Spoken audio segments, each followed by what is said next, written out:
ஜெபம் பண்ண கடவோம்.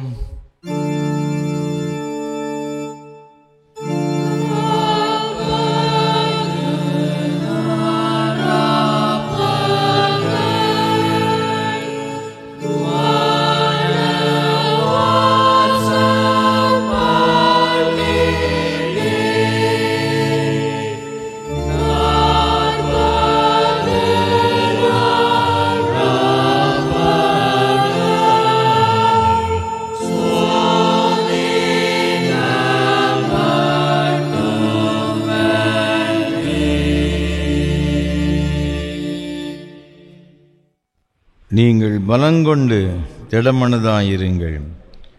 அவர்களுக்கு பயப்படவும் திகைக்கவும் வேண்டாம். உன் தேவனாகிய கர்த்தர் தாமே உன்னோடு கூட வருகிறார். அவர் உன்னை விட்டு விலகுவதும் இல்லை, உன்னை கைவிடுவதும் இல்லை என்று சொன்னான்.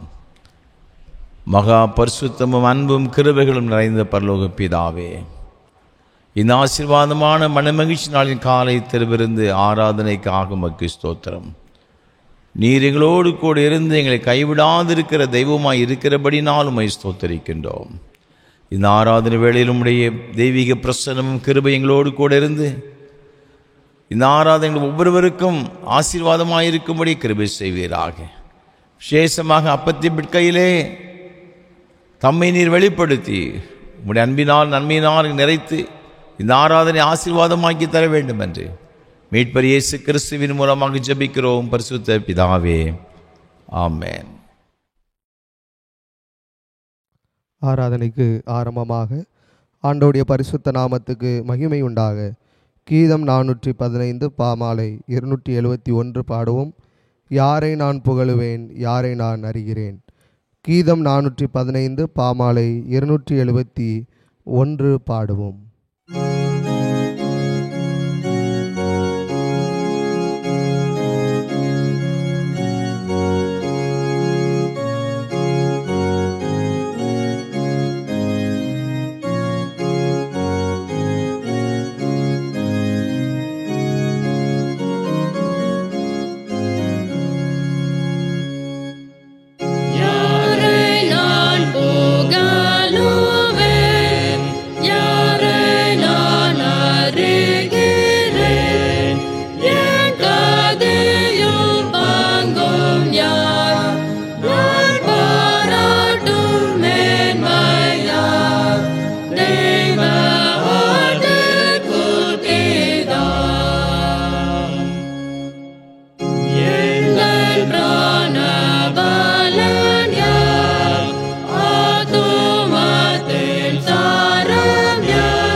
நின்றபடியே பிரார்த்தனை செய்வோமாக.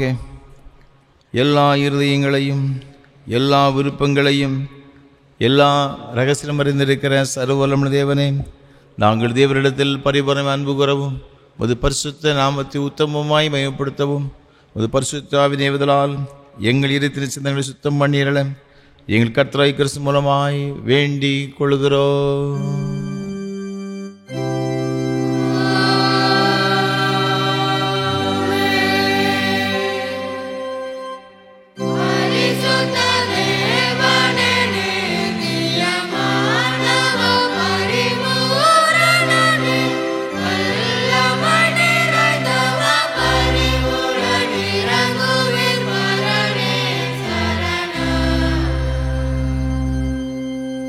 Parisu tane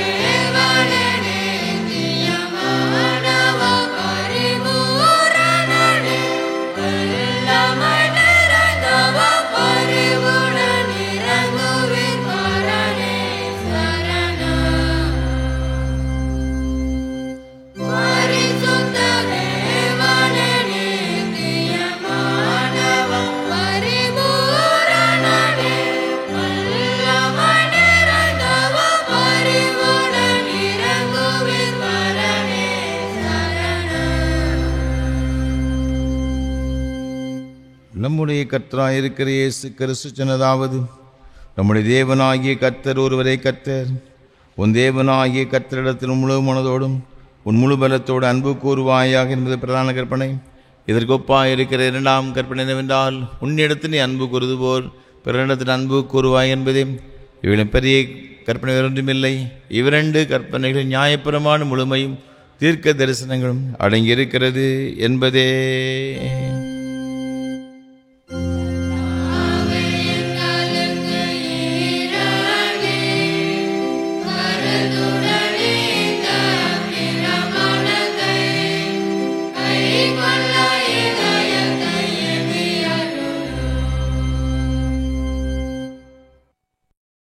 பிரியமானவர்களே, நாம் இப்பொழுது தேவனுடைய மகா பரிசுத்த வசனத்தை கேட்கவும் ஆண்டவருடைய சரீரத்தையும் இரத்தத்தையும் பெற்றுக்கொள்ளவும் இங்கே கூடி வந்திருக்கிறோம். உத்தம மனசாபத்தோடு உண்மையான விசுவாசத்தோடும் அவரிடத்தில் கிட்டி சேருவதற்காக தேவனுடைய கிருபை தேடி முழங்கால் படியிட்டு மௌனமாக நம்மை நாமே சோதித்து அறிவோமாக. உங்கள் பாவங்கள் நிமித்தம் முழு இருதயத்தோடு உண்மையாய் மனசாபப்பட்டு பிறரது அன்பும் சிநேகமாயிருந்து இனி தேவனுடைய கற்பனைகளை கைக்கொண்டு புதிதாக்கப்பட்டவர்களாக அவருடைய பரிசுத்த மார்க்கத்தில் நடப்போம் என்று தீர்மானத்தில் நீங்கள் நமது ஆண்டவராய் இயேசு கிறிஸ்து மூலமாய் சர்வ வல்லமையுள்ள கடவுளோடு ஒப்புரவாகும்படி உங்கள் பாவங்களை மனத்தாழ்மையாய் அறிக்கையிடுங்கள். மனதுருக்கத்தின் ஆண்டவரே, உமக்கு விரோதமாகவும் சகோதர சகோதரிகளுக்கு விரோதமாகவும் பாவம் செய்துள்ளோம் அறிக்கையிடுகிறோம். கிறிஸ்துவின் நாமத்தை சொல்லி தீமை விட்டு விலகவில்லை.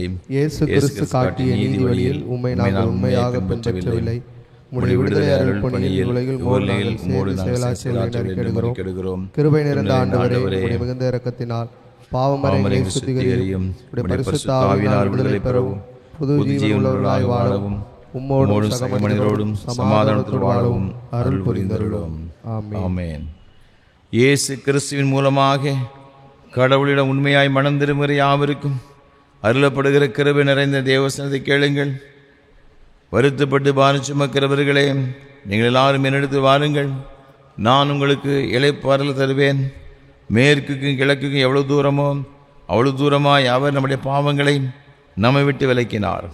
பாவிகளை ரட்சிக்க கிறிஸ்து இயேசு உலகத்தில் வந்தார் என்ற வார்த்தை உண்மையும் எல்லா அங்கீகரிப்புக்கும் பாத்திரமானது. தேவன் தம்முடைய ஒரே பேரான குமாரனை விசுவாசிக்கிறவன் எவனோ அவன் கெட்டு போகாமல் நித்திய ஜீவன் அடையும்படி அவரை தந்திரளி. இவ்வளவாய் உலகத்தில் அன்பு கூர்ந்தார். நம்முடைய பரம பிதாவாகிய சர்வ வல்லமுள்ள கடவுள் உத்தம மனஸ்தாபத்தோடு உண்மையான விசுவாசத்தோடும் தமிழர் மனம் திரும்பி தங்கள் சகோதரர் சகோதரிகள் குற்றங்களை மன்னிக்கிற யாவருக்கும் பாவ மன்னிப்பு அளிச்சுவோம் என்று மிகுந்த இரக்கமாக வாக்குத்தம் செய்திருக்கிறார். அவர் நம்முடைய கர்த்தராயிருக்கிற இயேசு கிறிஸ்து நிமித்தம் உங்களுக்கு இறங்கி உங்கள் பாவங்கள் எல்லாவற்றையும் மன்னித்து அவர்கள் விடுதலையாக்கி சகல நன்மையில் உறுதிப்படுத்தி உனித்தி ஜீவகரையில் சேர்ப்பாராக.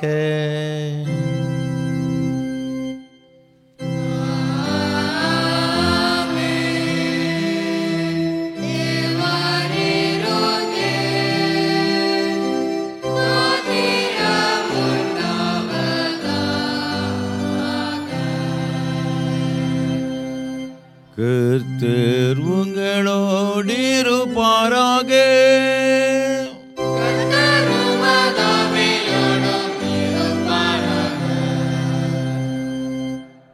ஜபம் பண்ண கடவோம். லந்தனம் நாட்களில் 3ஆம் ஞாயிற்றுக்குரிய சுருக ஜபம். எல்லாம் வல்ல கடவுளே, இரக்கமாய் எங்களை கண்ணோக்கி அருளும்.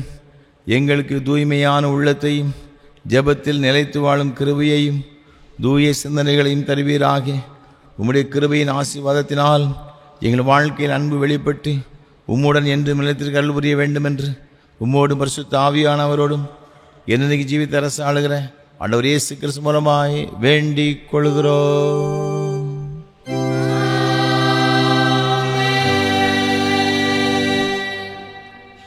உட்காருங்கள், வேத பாடம் வாசியை கேட்போம். வாசிக்கும்படியாக கொடுக்கப்பட்டுள்ள நிருப வாக்கியம். அப்போஸ்தலனாகிய பரிசுத்த பவுல் தெசலோனிக்கேயர் திருச்சபைக்கு எழுதின முதலாவது நிருபம் 5ஆம் அதிகாரம் 12ஆம் வசனம் முதல் 22ஆம் வசனம் வரை. 1 தெசலோனிக்கேயர் 5ஆம் அதிகாரம் 12ஆம் வசனம் முதல் 22ஆம் வசனம் வரை. ஆகையால் நீங்கள் செய்து வருகிறபடியே ஒருவரை ஒருவர் தேற்றி ஒருவருக்கொருவர் பக்தி விருத்தி உண்டாகும்படி செய்யுங்கள். அன்றியும் சகோதரரே, உங்களுக்குள்ளே பிரயாசப்பட்டு கர்த்தருக்குள் உங்களை விசாரணை செய்கிறவர்களாயிருந்து உங்களுக்கு புத்தி சொல்லுகிறவர்களை நீங்கள் மதித்து அவர்களுடைய கிரியையின் நிமித்தம் அவர்களை மிகவும் அன்பாய் எண்ணிக்கொள்ளும்படி உங்களை வேண்டிக் கொள்கிறோம். உங்களுக்குள்ளே சமாதானமாய் இருங்கள். மேலும் சகோதரரே, நாங்கள் உங்களுக்கு போதிக்கிறது என்னவென்றால், ஒழுங்கில்லாதவர்களுக்கு புத்தி சொல்லுங்கள், திடனற்றவர்களை தேற்றுங்கள், பலவீனரை தாங்குங்கள், எல்லாரிடத்திலும் நீடிய சாந்தமாயிருங்கள். ஒருவனும் மற்றொருவன் செய்யும் தீமைக்கு தீமை செய்யாதபடி பாருங்கள். உங்களுக்குள்ளும் மற்ற யாவருக்குள்ளும் எப்பொழுதும் நன்மை செய்ய நாடுங்கள். எப்பொழுதும் சந்தோஷமாயிருங்கள். இடைவிடாமல் ஜெபம் பண்ணுங்கள். எல்லாவற்றிலேயும் ஸ்தோத்திரம் செய்யுங்கள். அப்படியே செய்வது கிறிஸ்து இயேசுவுக்குள் உங்களை குறித்து தேவனுடைய சித்தமாயிருக்கிறது. ஆவியை அவித்து போடாதிருங்கள். தீர்க்க தரிசனங்களை அற்பமாய் எண்ணாதிருங்கள். எல்லாவற்றையும் சோதித்து பார்த்து நலமானதை பிடித்து கொள்ளுங்கள். பொல்லாங்காய் தோன்றுகிற எல்லாவற்றையும் விட்டு விலகுங்கள் என்பது இது ஆண்டவரின் திருவார்த்தை.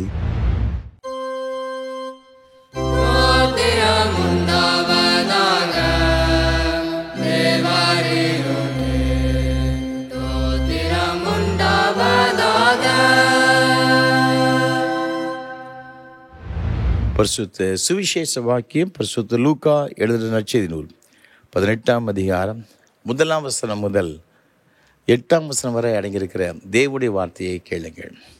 பரிசுத்த லூக்கா எழுதின நற்செய்தி நூல் 18ஆம் அதிகாரம் 1ஆம் வசனம் முதல்.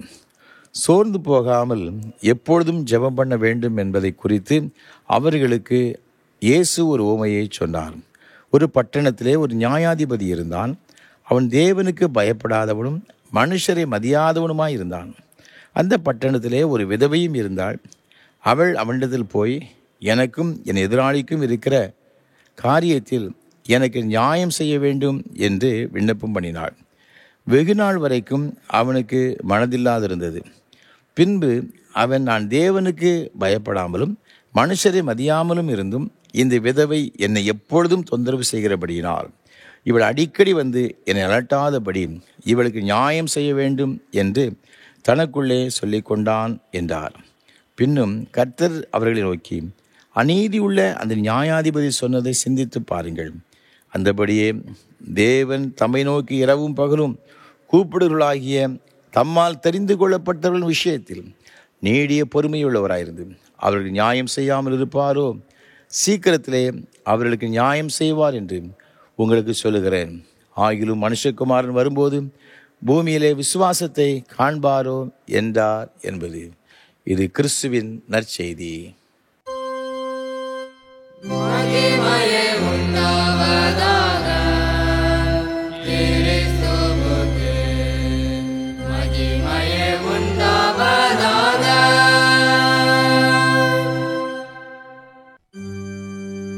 வானத்தையும் பூமியையும் காணப்படையும் காணப்படாததும் எல்லாவற்றையும் படைத்தவராய் இருக்கிறார் சர்வபிதாவாகிய ஒரே தேவனை விசுவாசிக்கிறேன்.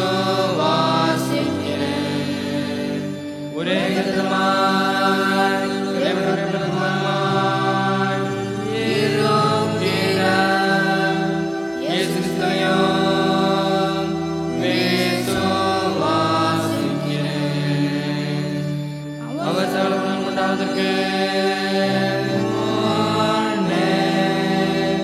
தமது பிதாவினாலே ஜெனிப்பிக்கப்பட்டவர் தேவனுடைய தேவமானவர் ஜோதி ஜோதியானவர்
பரமண்டலத்திலே பிதாவின் பரிசுத்தத்திலோ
ஆண்டவருடைய வார்த்தையை கேட்பதற்கு ஆயத்தமாக கீதம் 516 பாமாலை 331 பாடுவோம்.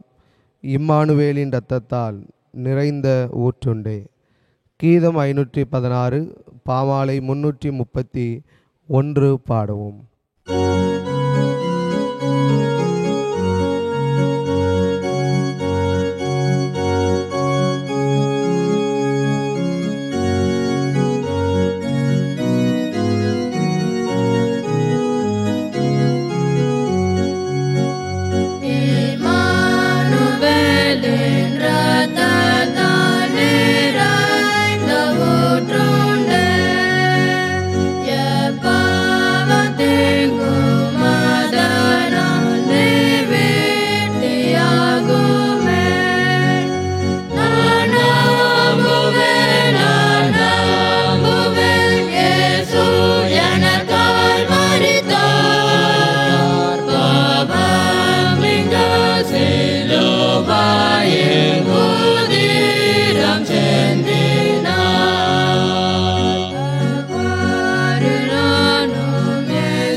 திருமுலக இரட்சகருமான இயேசு கிறிஸ்துவின் ஈடு இணைச்ச நாமத்தினாலே திருநெல்வேலி திருமண்டலம் கல்லடிக்குறிச்சி இயேசு கிறிஸ்து ஆலய சார்பாக இந்த ஆராதனை வேளைக்கு உங்கள் எல்லாரையும் அன்போடு கூட வாழ்த்துகிறேன், வரவேற்கிறேன். ஆண்டவருடைய கிருபையும் ஆசீர்வாதம் உங்களோடு கூட எப்பொழுதும் நிலைத்திருப்பதாக. ஒவ்வொரு வாரமும் உங்களோடு கூட சேர்ந்து இந்த கர்த்தரின் இந்த ஆராதனை வேளையிலே ஆண்டவரை ஆராதிப்பேன் மிகுந்த மகிழ்ச்சி அடைகிறேன். ஆண்டவருடைய கிருபை தொடர்ந்து நம்மோடு கூட இருப்பதாக. விசேஷமாக இது நல்ல வாய்ப்புகளை நமக்கு தந்து கொண்டு வருகிற நம்முடைய அன்பிற்கும் மரியாதைக்கும் உரிய அருமையான ஐயா சாது சுந்தர் செல்வராஜ் ஐயா அவர்களுக்காக உள்ளத்தின் ஆழத்திலிருந்து கர்த்தரை துதிக்கிறேன், ஸ்தோத்தரிக்கிறேன். கர்த்தர் தாமே ஐயா அவர்களையும் அவர் செய்து கொண்டு வருகிற ஏஞ்சல் தொலைக்காட்சி மற்றும் இயேசு ஊழியர்கள் அபரிவிதமாய் ஆசீர்வதிப்பாராக. நம்முடைய தனி ஜெபங்களிலே ஐயா அவர்களுக்காக அவர் செய்து கொண்டு வரும் எல்லா ஊழியங்களுக்காக நாம் விசேஷமாக ஜெபிப்போம். ஆண்டவருடைய ஆசீர்வாதங்களை நாம் பெற்றுக்கொள்வோம். இதே ஆராதனை வேளையை காலை 8:30 மணிக்கு நாம் ஆராதனை வேளை சிஎஸ்ஐ திருநெல்வேலி டயசிஸ் என்ற யூடியூப் சேனலிலும் நாங்கள் ஒளிபரப்பு செய்கிறோம். அதை சப்ஸ்கிரைப் பண்ணுங்கள், மற்றவர்களுக்கும் நீங்கள் அறிமுகப்படுத்துங்கள். அதனுடைய ஆசீர்வாதங்களை பெற்றுக்கொள்ள அன்போடு நான் கேட்டுக்கொள்கிறேன். இந்த ஆராதனை வேளை ஒவ்வொரு வாரமும் மிகுந்த ஜெபத்தோடும் அதிக பிரயாசத்தோடு கூட நாங்கள் உங்களுக்கு வழங்கி கொண்டு வருகிறோம். ஒரு ஜெபங்கள் அதிகமாக எங்களுக்கு தேவை. எனக்காக என்னோடு கூட சேர்ந்து இந்த ஊழியத்தை செய்து கொண்டு வர ஒவ்வொரு கர்த்தருடைய பிள்ளைகளுக்காக, இந்த பாடல் குழுவினருக்காக, அது கொயர் மாஸ்டர், ஆர்கனைஸ்ட் மற்றும் இந்த ஒளிப்பதிவு செய்கிற அருமையான பிள்ளைகள் ஒவ்வொருவருக்காகவும் நீங்கள் ஜெபிக்க நீங்கள் மறவாதிருக்க உங்களை அன்போடு நான் கேட்டுக்கொள்கின்றேன். மாத்திரமல்ல, இந்த ஊழியத்திற்கு ஏராளமான தேவைகள் உண்டு. கர்த்தர் உங்கள் உள்ள தேவைன்னு சொன்னால் நீங்கள் இந்த ஊழியத்தை ஆதரிக்கும் வரலாம். அவருடைய பலன் நிச்சயமாய் பெற்றுக்கொள்வீர்கள், சந்தேகம் கிடையாது. கர்த்தர் நிச்சயமாய் ஆண்டவர் உங்களை அபரிவிதமாய் ஆசீர்வதிப்பார். இந்த நாளிலும் கூட இந்த ஆராதனை வேளையை நமக்கு ஒளிப்பதிவு செய்வதற்கு உதவி செய்து சென்னையை சார்ந்த ஒரு அருமையான பேராசிரியர் குடும்பத்திற்காக கர்த்தர் அதிகமாக நான் துதிக்கிறேன், ஸ்தோத்தரிக்கிறேன். அருமையான ஐயாவுக்காக, அம்மாவுக்காக விசேஷமாக நான் ஆண்டவரை துதிக்கிறேன். நம்முடைய ஊழியத்தை அதிகமாக நேசித்து இந்த ஊழியங்களை தாங்குகிறவர்கள், நமக்காக ஜெபிக்கிறவர்கள். விசேஷமாக அருமையான சகோதரி அவர்கள் தன்னுடைய பிறந்த நாளை இந்த வாரத்தில் கொண்டாடும்படியாக தேவன் கிருபை பாராட்டி இருக்கிறார். அதற்காக ஆண்டவரை துதிக்கிறேன். இந்த புதிய வருஷம் அவர்களுக்கு மிகுந்த ஆசீர்வாதமும் மகிழ்ச்சியும் சந்தோஷம் நிறைந்த ஒரு ஆடை காணப்பட உதவி செய்வாராக. நீ உன் பிள்ளைகள் இஸ்ரவேலுக்கு கூட சமாதானத்தை காண்பா என்ற வாக்கின்படி சந்ததிகளாம் கண்டு நன்றி செலுத்தக்கூடிய பாக்கியத்தை ஆண்டவர் இந்த குடும்பத்தில் கொடுத்து வழிநடத்துவாராக. தேவனுக்கு கொடுத்த அருமையான மகளுக்காக கர்த்தரை துதிக்கிறேன். கர்த்தர்களை ஆசீர்வதித்து கர்த்தரை உயர்த்துவாராக. அவருடைய எல்லா தேவையும் கர்த்தரை சந்திக்க ஆண்டவர் அனுகிரகம் செய்வாராக. மாத்திரமல்ல, விசேஷமாக அவர்கள் தங்களுடைய மகனுடைய நினைவாக இந்த நாளிலும் இந்த ஆராதனை வேளை நமக்கு முன் வந்திருக்கிறார்கள். கர்த்தர் தாமே இந்த குடும்பத்தின் பிள்ளைகளுக்கு வேண்டிய எல்லா கிருபைகளையும் ஆசீர்வாதங்களையும் ஆண்டவர் கட்டளையிடுவாராக. ஆமேன். தொடர்ந்து கர்த்தர் நம்மோடு கூட பேசும்படியாக நாம் ஒரு நிமிடம் தலைவணங்கி ஜெபம் செய்வோம். நேசிக்கிற நல்ல ஆண்டவரே, உம்முடைய திருச்சமூகத்திலே நாங்கள் எல்லாரும் வந்து ஆராதிக்கவும் உம்முடைய வார்த்தைகளை கேட்கவும் எங்களுக்கு தருகிற கிருபைகளுக்காக உமக்கு ஸ்தோத்திரம். இப்பொழுதும் நீர் எங்களோடு கூட பேசும் ஆண்டவரே. இந்த நாட்களிலே நாங்கள் எதை கற்றுக்கொள்ள வேண்டும், நாங்கள் எப்படி நடக்க வேண்டும், ஆவிக்குரிய வாழ்க்கை எப்படிப்பட்டதாக இருக்க வேண்டும் என்பது குறித்து எங்களோடு கூட இடைபடுவீராக. உடைய வார்த்தையை கேட்டு அதன்படி நாங்கள் செய்து உடைய மேன்மையான ஆசீர்வாதங்கள் பெற்றுக்கொள்ள எங்களுக்கு உதவி செய்யும். மீட்பர் இயேசு கிறிஸ்துவின் மூலமாக ஜெபிக்கிறோம் பரிசுத்த பிதாவே, ஆமேன். மீண்டும் உங்கள் எல்லாரையும் அன்போடு வாழ்த்துகிறேன். ஆண்டவருடைய கிருபையும் ஆசீர்வாதம் உங்களோடு கூட எப்பொழுதும் நிலைத்திருப்பதாக. இந்த நாளிலும் கூட நாம் சிந்திக்கும்படியாக நமக்கு கொடுக்கப்பட்டிருக்கின்ற தியான பொருள் ஜெபத்திலே நிலைத்திரு. ஜெபத்திலே நாம் நிலைத்திருக்க வேண்டும் என்று நாம் சிந்திக்கும்படியாக அழைக்கப்பட்டிருக்கின்றோம். வேதத்திலும் கூட ஆதியாகமம் முதல் வெளிப்படுதல் வரை நாம் பார்க்கும் பொழுது ஜெபத்தை குறித்து ஏராளமான காரியங்கள் சொல்லப்பட்டிருக்கிறதை நாம் பார்க்கிறோம். இன்றைக்கு ஒரு சில காரியங்களை நான் உங்களோடு கூட பகிர்ந்து கொள்ள விரும்புகின்றேன். தாமஸ் கெம்பீஸ் என்று சொல்லப்பட்ட ஒரு தேவ ஊழியக்காரன் சொல்லுகின்றார், ஜெபமாகிய திறவுகோலை கொண்டு அதிகாலையை திறந்து இரவிலும் ஜெபமாகிய தாழ்பால் போட்டு மூடிவிடு. அப்போது தேவ பலத்தால் பலவீனமான மனிதன் கூட தேவ பலனடைவான் என்பதாக அவர் சொன்னார். ஒரு ஊழியக்காரிடம் ஒருவர் கேட்டார், ஒரு ஊழியத்தினுடைய வெற்றியின் ரகசியம் என்ன என்று சொன்ன பொழுது அவர் சொன்னாராம், ஃபஸ்ட் ப்ரேயர் அப்படின்னு சொன்னாராம். முதல்ல ஜெபம், அப்போ ரெண்டாவது ஜெபம், மூன்றாவது ஜெபம், நான்காவது அதுவும் ஜெபம். ஜெபந்தான் என் ஊழியத்துடைய வெற்றியின் ரகசியம்.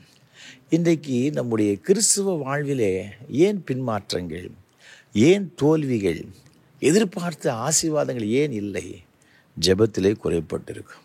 நீங்கள் சொல்லுங்கள், இன்றைக்கு ஒரு நாளைக்கு நம்ம எவ்வளோ நேரம் நம்ம ஜெபம் பண்ணுறோம், ஆண்டவரோடு கூட எவ்வளவு நேரம் நம்ம ஸ்பெண்ட் பண்ணுறோம்? யோசித்து பாருங்கள். நாம் இந்த மொபைலோடு கூட நம்ம எவ்வளோ நேரம் ஸ்பெண்ட் பண்ணுறோம்? நீங்கள் கடைசியில் பார்த்தீங்கன்னா சில வேளைகளில் ஒரு நாளைக்கு நம்ம பல மணி நேரங்கள் செலவிட்டிருப்போம். ஒருவேளை அஃபிஷியலாக தேவையான காரியங்களுக்காக நம்ம செலவழித்து பார்த்தீங்கன்னா அன்னெசரியாக ஜெபம் நம்ம ஸ்பெண்ட் பண்ணதை விட அது தேவையானது ரொம்ப கொஞ்சமாக தான் இருக்கும் பார்த்துக்கிடுங்க. அதுக்கெல்லாம் நம்ம டைமை ஸ்பெண்ட் பண்ணுறோம்.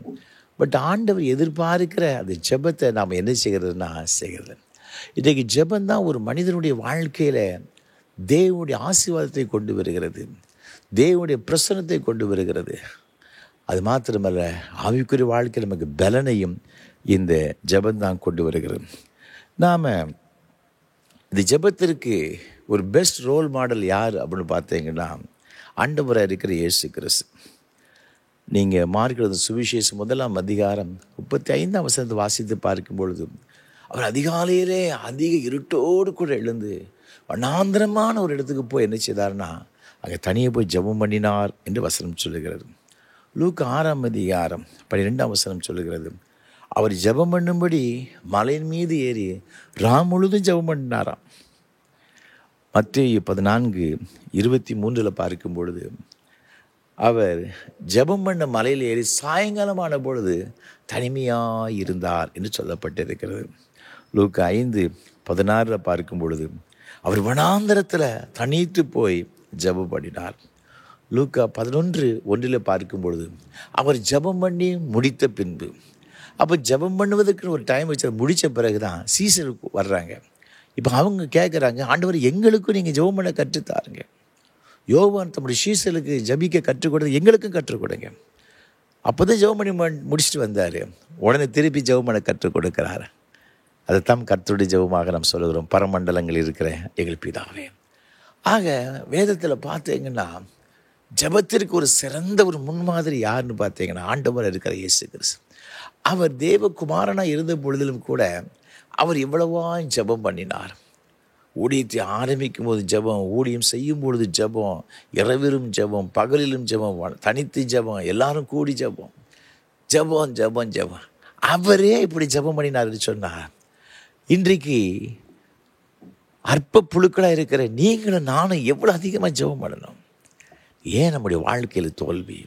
இந்த ஜெபம் கிடையாது. இது ஜெபம். ஏன் ஜெபம் பண்ண? நிறைய காரியங்கள் சொல்லப்பட்டு இருக்கிறது. நீங்கள் 2 நாளாம் புஸ்தகம் 7ஆம் அதிகாரம் 1ஆம் வசனத்தை வாசித்து பார்க்கும் பொழுது, சாலமோன் ராஜா ஜெபம் பண்ணி முடித்த பிறகு அந்த ஆலயத்தில் அக்கினியாய் வந்து என்ன செய்ததுன்னா இறங்கினது சொல்லப்பட்டிருக்கு. தேவ மகிமை ஆலயத்தை நிரப்பிச்சான். அப்போஸ்தலர் 2ஆம் அதிகாரம் 1ஆம் வசனத்தில் மேலறையில் 120 பேர் கூடி ஜெபம் பண்ணுறாங்க. அவள் எல்லாருடைய கண்கள் திறக்கப்படுகிறது. அக்கினிமயமான நாவுகள் போல பிரிந்திருக்கிற நாவுகள் அவளுக்கு காணப்பட்டு அவர்கள் ஒவ்வொரு மேலும் வந்து அமர்ந்தது. அவர்கள் எல்லாரும் பரிசுத்த ஆவியினால் நிரப்பப்பட்டு தேவன் அவரவர்களுக்கு கொடுத்த வரத்தின்படியே பல பாஷைகளை பேசினார்கள் என்பதாக சொல்லப்பட்டிருக்கிறது. அப்போஸ்தலர் 16ஆம் அதிகாரம் 25ஆம் வசனத்தை வாசித்து பாருங்க. நடுராத்திரி பவுலும் சீலாவும் ஜெபம் பண்ணுறான். சிறைச்சாலையின் அஸ்திபாரங்கள் என்ன செய்கிறதுனா அசைகிறது. தானியேல் 9ஆம் அதிகாரம் 23ஆம் வசனம் சொல்லுகிறது, கேப்ரியல் தூதன் சொல்லுகிறார், நீ ஜெபம் பண்ண ஆரம்பித்தோடு தேவ கட்டு வெளிப்பட்டது. எப்போ நாம் முழங்கால் படுகிறோமோ, எந்த ஒரு காரியத்துக்கு முழங்கால் படுகிறோமோ, ஒன்றை நாம் புரிந்து கொள்ள வேண்டுங்க. பரலோகத்தில் நமக்கு கட்டளை வெளிப்பட்டு விட்டது. ஆண்டவர் நம்ம பிள்ளை எப்போ வருவா, அவன் என்ன கேட்க போறா, உடனே அவளுக்கு பதில் கொடுக்கணும். இம்மீடியட்டாக ஆன்சர் கொடுக்குறார் ஆண்டவர். ஆனால் இங்கு தானியேலுக்கு அந்த பதில் வந்து சேருவதற்கு தான் 21 நாள் கிட்ட இருந்துச்சுன்னு ஆகிட்டு பார்த்துக்கிடுங்க. அப்போ தேவ சமூகத்தில் நம்ம ஜெபம் பண்ண ஆரம்பித்த உடனே கட்டளை வெளிப்பட்டு விடுகிறது. ஆனால் பதிலை பெறுவரை நாம் என்ன செய்யணும், காத்திருக்க வேண்டும் என்று வசனம் சொல்கிறது. அன்பான ஆண்டுடைய பிள்ளைகள், நம்முடைய வாழ்க்கையில் இன்றைக்கு நாம் எப்படி ஜெபம் பண்ணுகிறோம் சிந்தித்து பாருங்கள். கர்த்தர் நீங்களும் நானும் அதிகமாக ஜெபிக்க வேண்டும் என்று தேவன் எதிர்பார்க்கிறார். வேதத்திலிருந்து நாம் இன்றைக்கு எப்படிப்பட்டதான ஜெபம் நாம் பண்ண வேண்டும் என்பதை குறித்து ஒரு சில காரியங்களை உங்களோடு கூட நான் பகிர்ந்து கொள்ள விரும்புகின்றேன். முதலாவது நம்ம வேதத்தில் பார்க்கும் பொழுது நம்ம ஜெபம் எப்படி இருக்கணுமா? 1 தெசலோனிக்கேயரின் புஸ்தகம் 5ஆம் அதிகாரம் இங்கு 17ஆம் வசனம் சொல்லுகிறது. என்ன சொல்லுகிறது? இடைவிடாமல் ஜெபம் பண்ணுங்கள். இடைவிடாமல் ஜெபம் பண்ண வேண்டும் என்று ஆண்டவர் நமக்கு என்ன செய்தார்னா இங்கு வேதத்திலிருந்து ஆலோசனை கொடுக்கிறார். ஒரு நேரம் ஜெபம் பண்ணிட்டு அந்தால பிடிக்கிறதல்ல, இடைவிடாமல் ப்ரே வித்தவுட் சீசிங் என்று சொல்லப்பட்டு இருக்கிறது. இடைவிடாமல் ஜெபம் பண்ணணும். அதனால தான் இந்த நாம் சுவிசேஷ வாக்கியமாக வாசிக்கிட்ட வேத பகுதியாகிய லூக்கா 18ஆம் அதிகாரத்தில் 5ஆம் வசனம் இவ்வாறாக சொல்லுகிறது, இந்த விதவை என்னை எப்பொழுதும் தொந்தரவு செய்கிறபடியினால் இவள் அடிக்கடி வந்து என்னை அலட்டாதபடி இவளுக்கு நியாயம் செய்ய வேண்டும் என்று தனக்குள்ளே சொல்லி கொண்டான் என்றார். ஜெபம் பண்ணுவதை குறித்து ஒரு அருமையான உவமையை லூக்கா 18ஆம் அதிகாரம் முதல் 8 வசனங்களிலே ஆண்டவர் சொல்லி வைத்திருக்கிறதை பார்க்கிறோம். ஒரு அநீதி உள்ள ஒரு நியாயாதிபதி, அவன் யாருக்கும் நியாயம் செய்ததாக சரித்திரம் கிடையாது. பணம் யார் வெயிட்டாக கொடுக்குறாங்களோ அவங்களுக்கு தான் அந்த நியாயம் போய் சேரும். பார்த்துக்கிடுங்க, அவனை குறித்து வேத அநீதி உள்ள நியாயாதிபதி என்று சொல்லப்பட்டிருக்கிறது. ஒரு ஏழை விதவை போகிறா, அவர்கிட்ட காசு கிடையாது, ஆனால் நியாயம் இருக்கிறது. போன உடனே இவளுக்கு நியாயம் கிடைக்கல. உடனே அவன் அப்படி நின்று விடவில்லை. திருப்பி அந்த நியாயாதிபதியிடம் போகிறாள். ஐயா, எனக்கு நியாயம் செய்யுங்க, எனக்கு இந்த பிரச்சனை இருக்குது, எனக்கும் பக்கத்து வீட்டுக்காருக்கு இல்லை எனக்கும் இவருக்கும் குறிப்பிட்ட பிரச்சனை இருக்கிறது, எனக்கு நியாயம் செய்யும். அவன் நியாயம் செய்யலை. அவன் அநீதி உள்ளவன், துட்டு கொடுத்தா தான் செய்வான். இவன் ஏழை. ஆனால் இவன் என்ன செய்தான்னு பார்த்தீங்கன்னா, அடிக்கடி அந்த 5ஆம் வசனம் பாருங்க, எப்பொழுதும் தொந்தரவு செய்கிறபடினார், என்னை எப்பொழுதும் தொந்தரவு செய்து கொண்டு இருக்கிறார். All the time she was disturbing him. அவனுக்கு டிஸ்டர்ப் பண்ணிக்கிட்டே இருக்கிறா பாருங்க. நினைக்க இந்த நியாயாதிபதி வீட்டுக்கு போனால் கூட அங்கேயும் வாசல் வந்து நிற்பான்னு நினைக்கிறேன். அவன் திறந்துட்டு வெளியே வரும்பொழுது, ஐயா தயவு செய்து எனக்கு நியாயம் செய்யுங்க. ஒருவேளை வீதியில் பார்த்துட்டா கூட அங்கேயும் ஓடி போயிருப்பான்னு நினைக்கிறேன். அவனுடைய ஆஃபீஸுக்கு போனால் அங்கேயும் கூட போய் நின்றுருப்பான். எங்கே போனாலும் கூட ஓயாமல் போய் ஐயா நியாயம் செய்யுங்க, ஏன் நியாயம் செய்யுங்க. 2-3 தடவை சொல்லி நமக்கு எரிச்சல் வந்துடும். பார்த்துக்கிடுங்க, சில குறிப்பிட்ட காரியங்களுக்காக ஓயாமல் தொந்தரவு பண்ணிட்டா நாம் 2 காரியம் செய்வோம். ஒன்று, அடித்து துரத்துடும், பக்கத்தில் வந்து நடக்குது வேறு சொல்லிடுவோம். இல்லாவிட்டால் என்ன செய்வோம் தெரியுமா, எதையாவது போட்டு போய் தொலையட்டும், ஒளிஞ்சா சரி என்று சொல்லிவிட்டு நாம் என்ன செய்வோம்னா, அது நமக்கு நஷ்டமே வந்தால் கூட மூஞ்சில் எரிச்சிட்டு போயிடுவோம். பார்த்துக்கிடுங்க, இந்த பெண் பாருங்க, எப்போதும் தொந்தரவு செய்து கொண்டு இருந்தான். அவன் பார்த்தான், இவருடைய தொந்தரவு தாங்க முடியலை அப்படி சொல்லிட்டு அவனுக்கு நியாயம் செய்தான் என்று சொல்லி வசனம் சொல்லுகிறது. சொல்லிட்டு ஆண்டவர் சொல்றாரு, அந்தபடியே தேவன் தம்மை நோக்கி 7ஆம் வசனம் சொல்லுகிறது, இரவும் பகலும் கூப்பிடுகிறவர்களாகி தம்மால் தெரிந்து கொள்ளப்பட்டவர்கள் விஷயத்தில் நீடிய பொறுமையுள்ளவராயிருந்து அவர்களுக்கு நியாயம் செய்யாமல் இருப்பாரோ? அது எப்படி நியாயம் செய்யாமல் இருப்பாரு? ஒரு அநீதி உள்ள உக்ரானக்காரங்க, அநீதி உள்ள ஒரு நியாயாதிபதி கூட இப்படி செய்வான்னு சொன்னால், நீதி உள்ள நியாயாதிபதிங்க நம்ம எல்லாரோடைய பிள்ளைகள். நமக்கு நியாயம் செய்வாரா செய்ய மாட்டாரா? கண்டிப்பாக செய்வார். நாம் செய்ய வேண்டிய ஒரு காரியம், எப்போதும் ஜெபம் பண்ணிக்கிட்டே இருக்கணும். நீங்கள் லூக்கா 11ஆம் அதிகாரத்துக்கு வாசித்து பார்த்தீங்கன்னா ஒரு அருமையான சம்பவம் ஒன்று சொல்லப்பட்டு இருக்கிறது. ஒரு மனிதனிடம் அவனுடைய ஃப்ரெண்டு வந்துட்டான். நைட்டில் வந்திருக்கிறேன், கொடுக்கறதுக்கு சாப்பாடு கிடையாது. அவன் என்ன செய்ய போகிறான்னா, அவனுடைய ஃப்ரெண்டு ஒருத்தன் வீட்டுக்கு போகிறான். போய் கேட்குறான். நீங்கள் 11ஆம் அதிகாரம் 6ஆம் வசனத்தை வாசித்து பார்க்கும் பொழுது வசனம் சொல்லுகிறது, என் சிநேகிதன் ஒருவன் வழி பிரயாணமாக என்னிடத்தில் வந்திருக்கிறான். அவன் முன் வைக்கிறதற்கு என்னிடத்தில் ஒன்றுமில்லை. நீ 3 அப்பங்களை எனக்கு கடனாக தர வேண்டும் என்று கேட்டுக்கொண்டான். 3 அப்பத்தை எனக்கு கடனாக தான் அவன் திருப்பி தரேன். ஃப்ரெண்டு தான். ஆனால் ஏன் இந்த ராத்திரி வேளையில் அவன்கிட்ட போய் கேட்க அப்படின்னா, ஃப்ரெண்டுங்க ஒரே ஒரு காரணத்துக்காக. மற்றவங்கள போய் டிஸ்டர்ப் பண்ண அவன் விரும்பலை. ஃப்ரெண்டு கிடைக்கும் அப்படின்னு ஒரு நம்பிக்கையில் போகிறான். ஆனால் இந்த ஃப்ரெண்டு பாருங்க வித்தியாசமாக இருக்கான். அவன் சொல்கிறான் 7ஆம் வசனத்தில், வீட்டுக்குள்ளே இருக்கிற பிரயோஜனமாக என்னை தொந்தரவு செய்யாதே. இவன் அதே கேட்டகரி, நியாயாதிபதி, அநீதி நியாயாதிபதி கேட்டகரி. கதவு பூட்டி ஆயிட்டு என் பிள்ளைகள் என்னோடு கூட படுத்திருக்கிறார்கள், நான் எழுந்திருந்து உனக்கு தரக்கூடாது. இது தரக்கூடிய நேரமே கிடையாதப்பா. இது ஒரு அன்டைம். உனக்கு தரவே முடியாது. தர முடியாதுன்னு கூட சொல்ல, தரக்கூடாது. அப்போ ஒரு ரூல்ஸ் இருக்கு போல் இருக்கு. அவனுடைய கதவு பூட்டியாச்சு. பிள்ளைகள் ஒரு ரூமில் படுத்துருக்குறாங்க, இவன் இடத்துல படுத்துருக்கிறான். கிச்சன் அதுக்கு அடுத்தால இருக்குது. இந்த டைமில் போய் அவங்க எல்லாம் வாஷ் பண்ணி நைட்டில் செய்ய வேண்டிய கடமையெல்லாம் செய்து முடிச்சுட்டு அவங்க எல்லாம் படுத்துருக்குறாங்க. நான் உனக்கு தர முடியாத ஒரு சூழ்நிலை, தரக்கூடாதப்பா, இந்த டைம் நான் தரக்கூடாது. அவங்க ஒருவேளை அது ஒரு ட்ரெடிஷனாக என்ன நமக்கு தெரியலை. ஆனால் இவன் என்ன செய்திருக்கான், அவன் விடலை. தரக்கூடாதுன்னு சொன்னால் கூட எனக்கு 3 அப்பத்தை தான். கதவு தட்டிக்கிட்டு இருப்பான். எப்போ அவனுக்கு தர முடியும்னு சொன்னோம்ல, நீ சொன்னது கரெக்டு தான், பட் என் ஃப்ரெண்டு பட்னியாக இருக்கான், நீ எனக்கு 3 அப்பம் தான். திருப்பி திருப்பி கேட்டுக்கிட்டே இருப்பான். என்னடா இவன் போயிருப்பான்னு நினச்சா இவன் இன்னும் வாசலில் தான் நிற்கானா. அவன் அழுத்து போய் இவன் ஃப்ரெண்டு அப்படிங்கிறதுக்காகலாம் கொடுத்துருக்க மாட்டான். இவனுடைய ஒவ்வொருத்தரும் தாங்க முடியாதனால நம்ம கொடுக்காத பட்சத்தில் இவன் நம்மளை தூங்க விட மாட்டான், பிள்ளைகளையும் எழுப்பிடுவான். அதுக்கு பதில் பேசாமல் கொடுத்துட்டோம்னா இந்த வேலை முடிஞ்சது சொல்லி வழியே இல்லாமல் இருந்துச்சு கொடுத்தான். ஆண்டவர் தொடர்ந்து நீங்கள் வாசி பார்க்கும் பொழுது 11ஆம் வசனத்தில், உங்கள் தகப்பனாயிருக்கிற ஒருவனிடத்தில் மகன் அப்பம் கேட்டால் அவனுக்கு கல்லை கொடுப்பானா?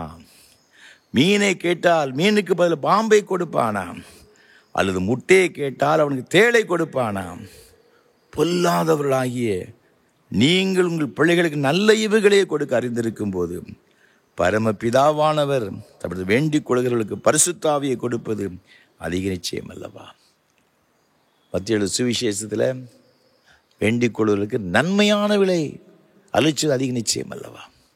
பரிசுத்த ஆவியானவர் தருகிறார், நன்மைகளை தருவார். அவர் அப்படி சொல்லிட்டு அவன் ஃப்ரெண்டு அவன் முடியாத ஒரு அவன் தரக்கூடாதுன்னு சொன்னான். ஆனால் ஓயாமல் தொந்தரவு பண்ணபடினால வேறு வழி இல்லாமல் கொடுத்துட்டான். அவனே கொடுக்குறான். நான் யார் தெரியுமா? உனக்கு தகப்பேன். உலக பிரகாரமான தகப்பம் கிடையாது. நீ கூட உன் பிள்ளை ஓயாமல் டிஸ்டர்ப் பண்ண நீ கொடுக்குற. நான் இரக்கமுள்ள தேவன், நான் உன்னை நேசிக்கிற தகப்பன், உனக்காய் உயிரே கொடுத்திருக்கிறேன். நான் நீ கேட்டவர்களை கொடுக்காமல் இருப்பது எப்படி? நீ நிச்சயமா பெற்றுக்கொள்ளுவாய். அதனால நீ பொறுமையோடு கூட இருந்து இடைவிடாமல் கேட்டுக்கொண்ட பதிலை பெற்றுக்கொள்ளுகிற வரை எப்போது ஜெபம் பண்ணிக்கிட்டே இருக்கணும். நம்முடைய சிந்தை ஜெப சிந்தையாக இருக்கணும். ஒரு முறை அல்வேடா கிங் அப்படின்ட்டு ஒரு ஊழியக்காரர், ஒரு தேவ மனுஷன் டாக்டர் பில்லிகிராமை பற்றி இவ்வாறு சொன்னார். அட்லாண்டா மாநிலத்திலே அவர் ஒரு முறை ஒரு பெரிய ஒரு கூட்டம் ஒன்றை நடத்தினார் டாக்டர் பில்லிகிராம். லட்சக்கணக்கான மக்கள் வந்தாங்க. அப்போ ஃப்ரீலான்ஸ் பத்திரிகையுடைய ஒரு ஜேர்னலிஸ்ட், ஒரு பத்திரிகையாளர் டாக்டர் பில்லிகிராம்கிட்ட கேட்டாங்களாம், நீங்கள் இடைவிடாமல் ஜெபம் பண்ணுன்னு சொல்கிறீங்களே, ஹவ் இஸ் பாசிபிள்? 24/7 முடியுமா? 24 மணி நேரம் ஜெபம் பண்ண முடியுமா அப்படின்ட்டு ஒரு அம்மா கேட்டாங்களாம் பத்திரிகையாளர். அப்போ அவர் என்ன சொல்ல தெரியுமா? I am praying for you right now. நீ அந்த கேள்வி கேட்டுக்கிட்டு இருக்கும்போது நான் உனக்கா ஜெபம் பண்ணிக்கிட்டு இருக்கம்மா. அந்த அம்மா அரண்டு போயிட்டாங்க. இந்த மனுஷன் எப்போ பார்த்தானா, அப்போ அவருக்குள்ள யார் தண்டு வந்தால் கூட அவங்களுக்கா ஒரு நிமிஷம், ஆண்டவரே இந்த சகோதரி என்ன நோக்கத்தை வந்திருக்கான்னு தெரியல, அவங்கள ஆசீர்வதிங்க, அவங்களுக்கு ஏற்ற பதில சொல்ல எனக்கு கிருபை தாரும், இப்படிதான் ஜெபம் பண்ணியிருப்பார். ஆல் த டைம், எல்லா வேளையிலும் எப்போதும் அது ஜெபசிது. அதனால தான் பவுல் சொல்றாரு, எல்லாவற்றிற்காக ஸ்தோத்திரம் பண்ணுங்க, ஜெபம் பண்ணுங்க, எப்போது நீங்கள் ஜெபம் பண்ணி விழித்திருந்து ஆயத்தமா இருங்க. நம்ம கற்றுக் கொடுத்துருக்கிறாருங்க. இன்றைக்கு நமக்குள்ள அந்த சிந்தை வரணும். நம்ம பிள்ளைக்கு ஒரு வேலைக்காக சிபாரிசுக்காக நம்ம ஒரு ஆளை போய் பார்க்க போகிறோம் வச்சுக்கோங்களேன். நம்ம கார்லேயோ பஸ்லேயோ போயிட்டுருக்கோம்.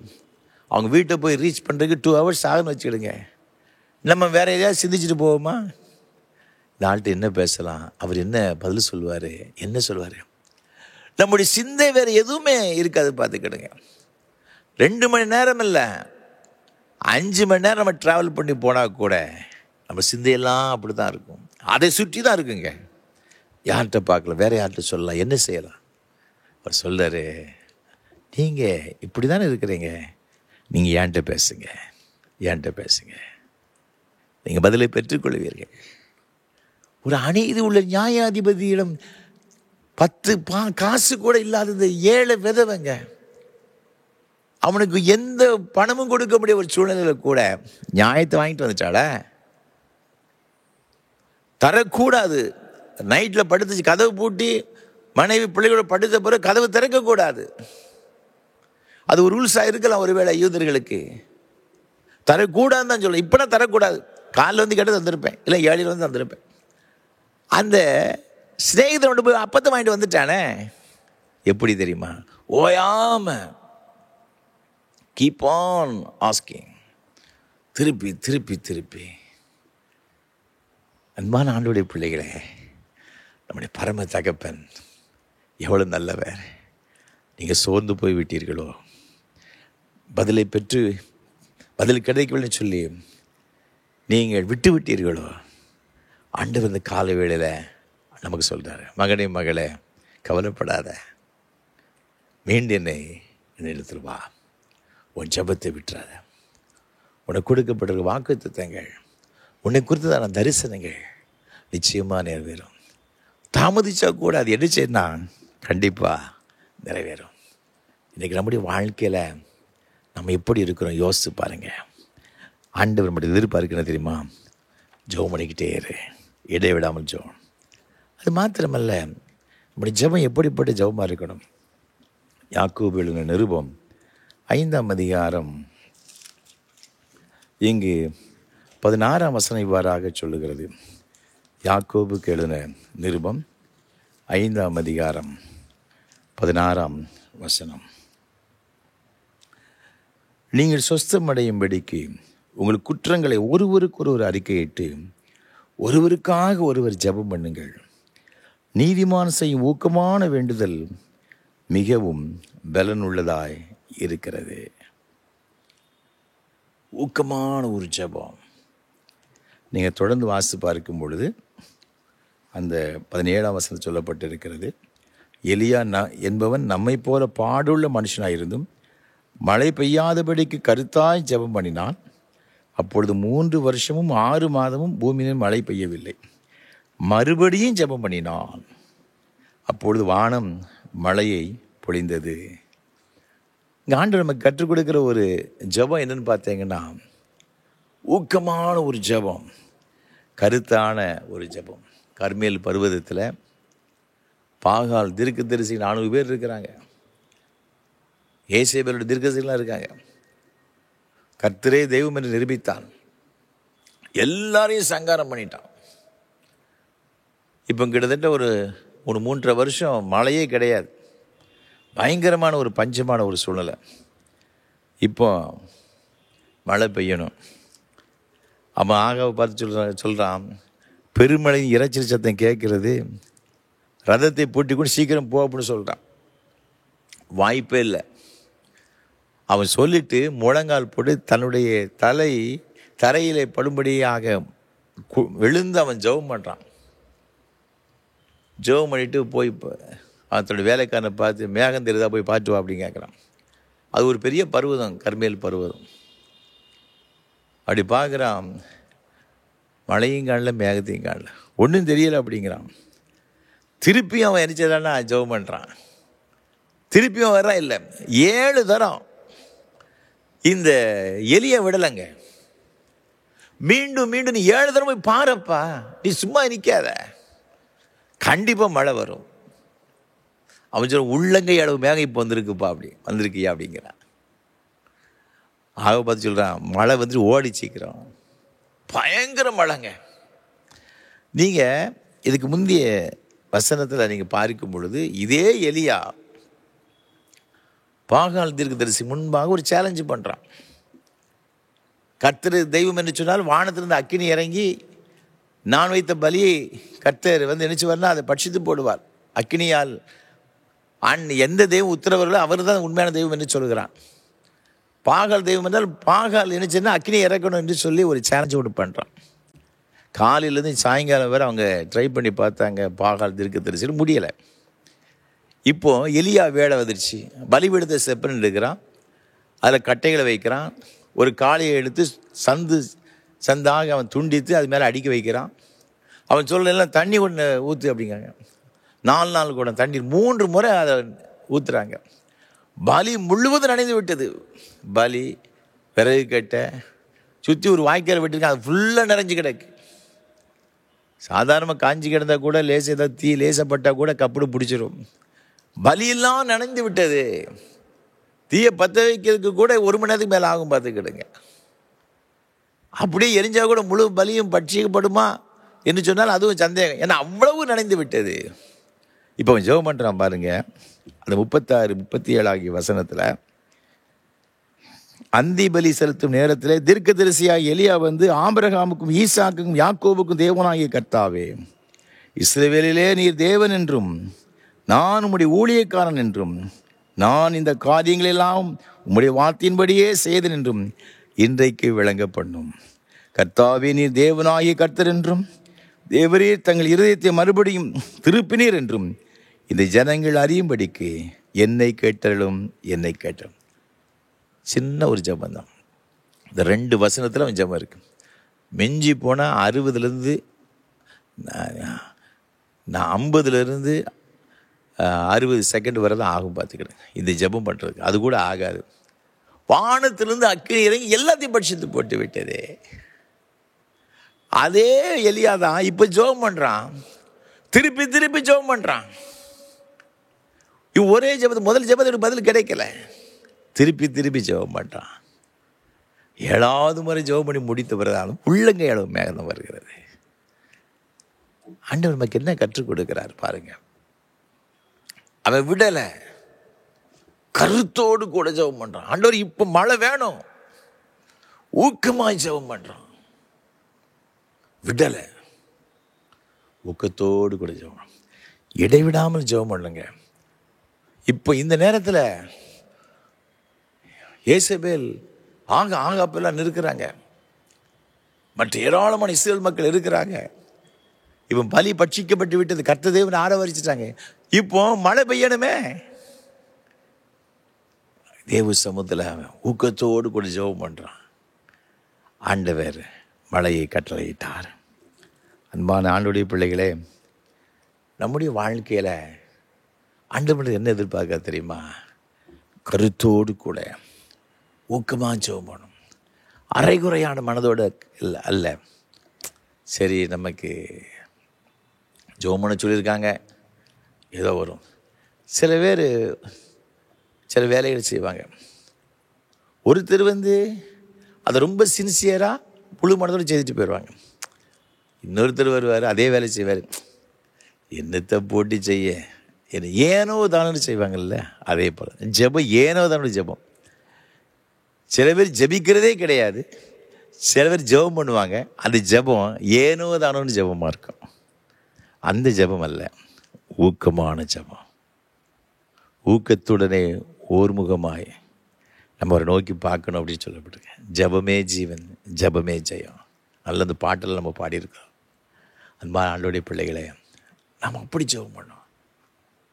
ஆதியாகமம் 32ஆம் அதிகாரத்தில் யாக்கோபுக்கு ஆற்றங்கரையிலே யாக்கோபு தன்னுடைய மனைவி பிள்ளைகள் எல்லாரையும் அக்கறைப்படுத்தி விட்டு தனித்திருக்கிறான். அப்படி ஒரே ஒரு ப்ரேயர் பாயிண்ட் என்ன? தன்னுடைய சகோதரனாகிய ஏசா தன்னை கொலை செய்யும்படியாக 400 பேரோடு கூட வருகிறான். ஆண்டவரே அவனுடைய கரத்திலிருந்து என்னை காப்பாற்றும், என்னை ரட்சியும். இது அவனுடைய ஜெபமாக இருக்கும். விடல் ஆண்டவரே, இறுக பற்றி கொண்டான் கர்த்தரை. அவர் சொன்னார், எப்போ பொழுது விடிய போகிறது, நான் போகட்டும்.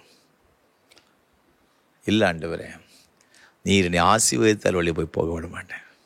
ஊக்கத்தோடு கூட ஜெபம் பண்ணுறான். ஊக்கமான ஜெபத்திற்கு பெருக்கமான பதிலை நாம் பார்க்கின்றோம். மறுநாள் காலையில் ஏசா வருகிறான். இவனை பார்த்தவனை கழுத்தை சீவன் வந்தவன் கழுத்தை பிடித்து கொண்டு கண்ணீர் விடுகிறாங்க. வாழ்க்கையை மாற்றிவிட்டார். உங்கள் வாழ்க்கையை மாற்றுவார். இடைவிடாமல் ஜெபம் பண்ணுங்க. ஊக்கத்தோடு கூட ஜெபம் பண்ணுங்க. தேவன் நாம் நினைப்பதற்கும் வேண்டிக் கொள்கிறதற்கும் மிகவும் அதிகமாய் கிரியேச்சர் வல்லன்படியும் கர்த்தர் பெரிய கல்லை கட்டிடுவார். இந்த லெந்து நாட்கள் நம்முடைய வாழ்க்கையில் அப்படிப்பட்ட ஒரு ஜெபம் நிறைந்த ஒரு வாழ்க்கை அமைய ஆண்டவர் நமக்கு உதவி செய்வாராக. ஆமென்.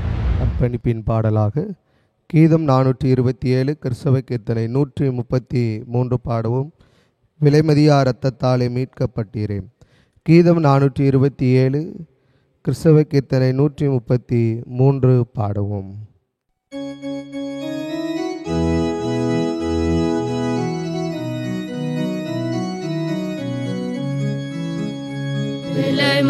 விலைமதியா இரத்தத்தாலே மீட்கப்பட்டீரேன். விலைமதியா இரத்தத்தாலே மீட்கப்பட்டீரேன். உலையும் பொன்வெள்ளி உலோகத்தாலல்ல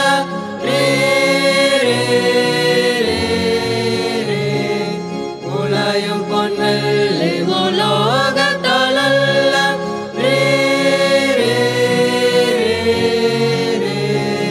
சிலுவையிலே சுபரன் பல திருவிழாவில் வடியும். விலைமதியா இரத்தத்தாலே மீட்கப்பட்டீரேன். ஆகங்கள் அவர்க்கு ஆலயமல்லவோ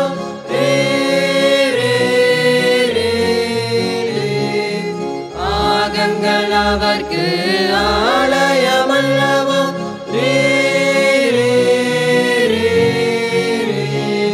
மோக இச்சைகள் அணுகாதிருத்தல் முக்கியமென்றறிவி. விலைமதியா இரத்தத்தாலே மீட்கப்பட்டீரேன். மனமது அவர்க்கு மாத்திரம் சொந்தம்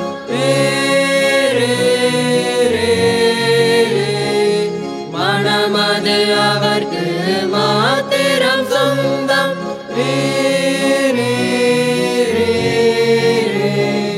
நிலமொரு கேடறிவு அதை பின்தொடர்வது இழிவு. விலைமதியா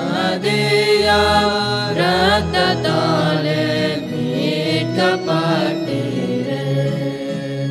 விலைமதியா இரத்தத்தாலே மீட்கப்பட்டீரேன்.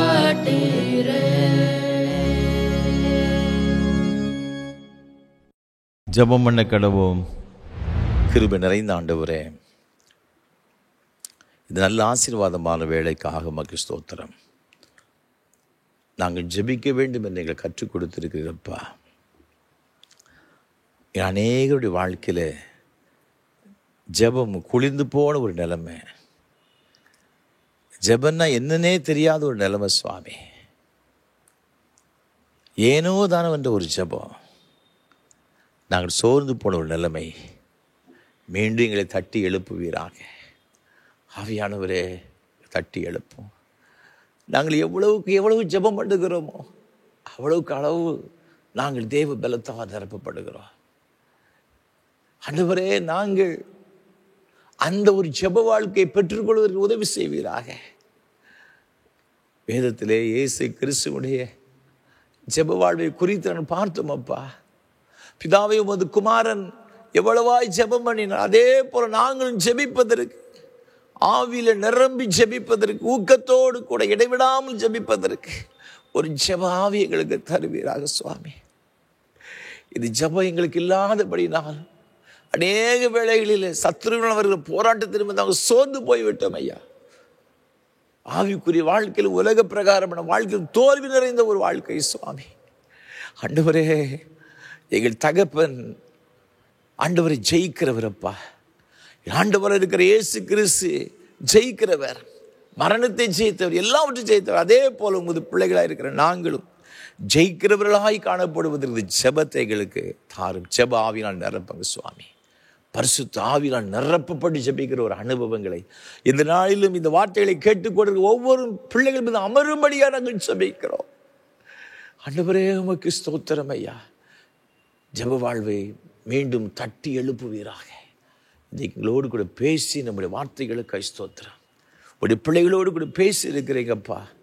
ஒரு ஆர்வத்தை தந்திருக்கிறீங்க நாங்கள் ஜெபிக்கணும்னு சொல்லி சுவாமி.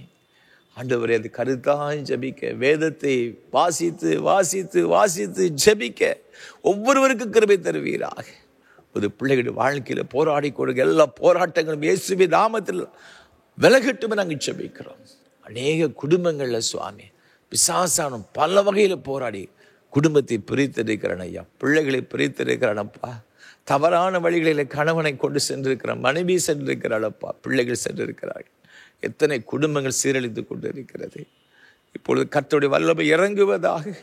ஒரு பிள்ளைகள் இது தவறுக்காகும் இடத்திலும் மன்றாடுகிற அறிந்திருக்கிறீர், மன்னியும் என்று சொல்லி கதறுகிற அறிந்திருக்கிறீங்கப்பா.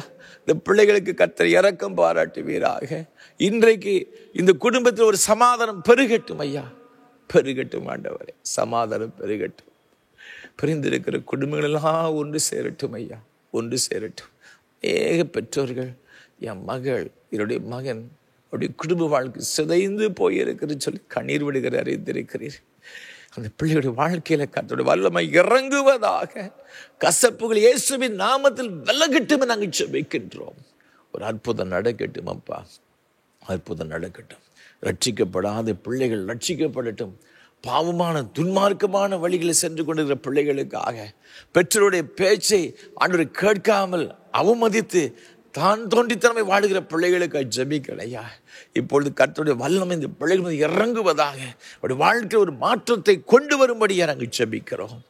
உடைய பிள்ளைகளை கர்த்தர் ரட்சித்து சொந்தப்படுத்துவீராக. நீ தந்த கற்பத்தின் கனிகளை ஆசீர்வதியும் சுவாமி. குழந்தை செல்வங்களை ஆசீர்வதிங்கப்பா. நல்ல வளர்ச்சியை தாங்கப்பா. அநேக குடும்பங்களை சரியான வளர்ச்சி இல்லாதபடினால் வேதனையோடு நோக்கி பார்த்து கொண்டு அறிந்திருக்கிறேன். அப்படி துயரங்கள் எல்லாம் கர்த்தர் மாற்றி அந்த பிள்ளைகள் வாழ்க்கையில் ஒரு அற்புதம் நடக்கும்படியாக நாங்கள் ஜெபிக்கிறோம். படிக்கிற பிள்ளைகளுக்கு அப்படி விசேஷத்தின் ஞானத்தை கொடுப்பீராக.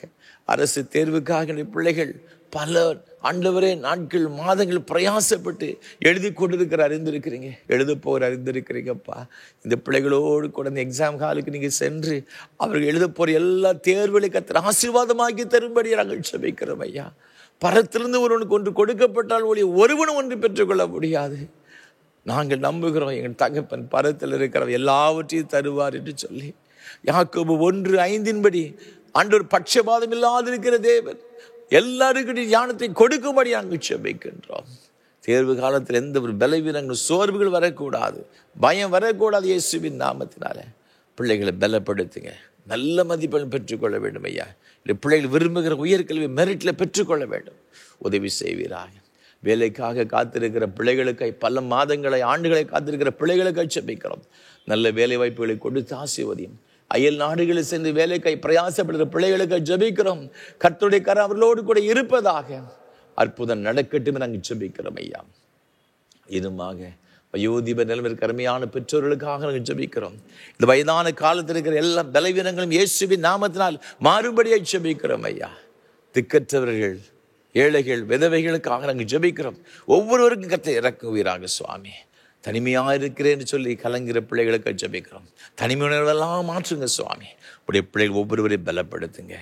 திருமணத்திற்காக காத்திருக்கிற சகோதரிகளுக்காக நாங்கள் ஜெபிக்கிறோம், சகோதரர்களுக்காக ஜெபிக்கிறோம் ஐயா. பிள்ளையுடைய வாழ்க்கைக்கு எல்லா திருமண தடையும் கர்த்தர் மாற்றி போட்டு இந்த குடும்பத்தில் மங்களகரமான காரியம் நடைபெற கர்த்தர் உதவி செய்வீராக. குழந்தை செல்வங்களுக்கு பல வருஷங்களை காத்திருக்கிற தம்பதிகளுக்காக ஜெபிக்கிறோம். உடைய கண்களுக்கு கிருபை கிடைப்பதாக சுவாமி, கிருபை கிடைப்பதாக. ஒரு பிள்ளைகளை கர்த்தர் ஆசீர்வதிப்பீராக, ஆசீர்வதிப்பீராக. அன்னாள் பல ஆண்டுகளை காத்திருந்திருக்கிறாள். எலிசபெத்து காத்திருந்திருக்கிறாப்பா, ரெபேக்காள் காத்திருக்கிறாப்பா, சாராள் காத்திருந்திருக்கிறாப்பா. அவர்களுக்கெல்லாம் இறங்கின ஆண்டவரையா, இரவு பகலாய் நோக்கி கூப்பிடுகிற பிள்ளைகளுக்கு நீ நிச்சயமா இறங்கி நாங்கள் நம்புகிறோம், விசுவாசிக்கிறோம். இந்த பிள்ளைகளுடைய கண்ணீரை கர்த்தர் துடைப்பீராக சுவாமி, துடைப்பீராக.